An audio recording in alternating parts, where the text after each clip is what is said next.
ایک دفعہ یہ اعلان ہوا کہ جو آدمی پریشان ہے وہ فلاں میدان میں آ جائے، جس چیز سے پریشان ہے اس کو وہاں رکھ دے، اس کا متبادل یعنی جس چیز کو اچھا سمجھتا ہے وہ اٹھا لے۔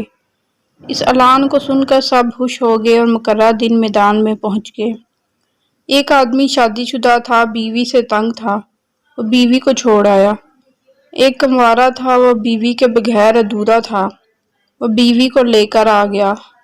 ایک آدمی کی اولاد نافرمان تھی، وہ انہیں چھوڑ کر آ گیا۔ دوسرے کی اولاد نہیں تھی، وہ اولاد لے کر آ گیا۔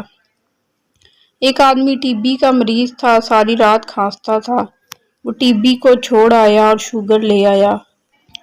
دوسرا جو شوگر کا مریض تھا وہ شوگر رکھ آیا اور ٹی بی لے آیا۔ اسی طرح سب خوشی خوشی واپس آ گئے۔ اگلے دن شادی شدہ جو بیوی کو چھوڑ آیا تھا گھر آیا۔ رات ہوئی، نہ کوئی کھانا پکانے والا، نہ کسی نے بستر بچھا کر دیا، نہ کوئی چائے بنا کر دینے والا۔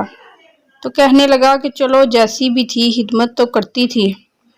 جو غیر شادی شدہ تھا بیوی لے آیا، اس نے آتے ہی سامان کی لسٹ ہاتھ میں دے دی کہ یہ لے آؤ، فلاں لے آؤ۔ سارے پیسے خرچ ہو گئے، جیب خالی ہو گئی۔ کہنے لگا کہ میں تو بغیر شادی کے ہی ٹھیک تھا، جو اپنی اولاد کو چھوڑ آیا تھا وہ بھی ایسے ہی پشیمان ہوا کہ جیسے بھی نافرمان تھے، کبھی کبھی حال چال پوچھ ہی لیتے تھے، کبھی کوئی کام ہی کر دیتے تھے۔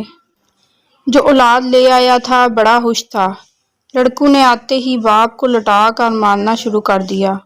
اب وہ بولا کہ میں تو ایسے ہی ٹھیک تھا۔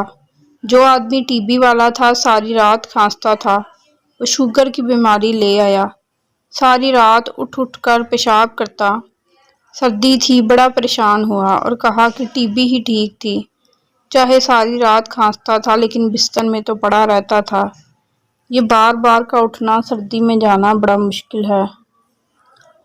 جو شوگر والا ٹی بی لے آیا تھا وہ ساری رات کھانستا رہا، صبح اٹھ کر کہنے لگا کہ یہ وہی شوگر ٹھیک تھی، چلو پیشاب کر کے کچھ دیر سو تو جاتا تھا۔ اس کم بخت ٹی بی نے تو مجھے ساری رات سونے بھی نہیں دیا۔ بے شک انسان ناشکرا واقع ہوا ہے۔ یاد رکھیں، اندھا دنیا کو دیکھنے کی، بہرا سننے کی، لنگڑا چلنے کی اور گونگا بولنے کی تمنا کرتا ہے، اور تم دیکھتے، سنتے، چلتے اور بولتے ہو، تو کون سی چیز تمہیں رب کا شکر بجا لانے سے روکتی ہے؟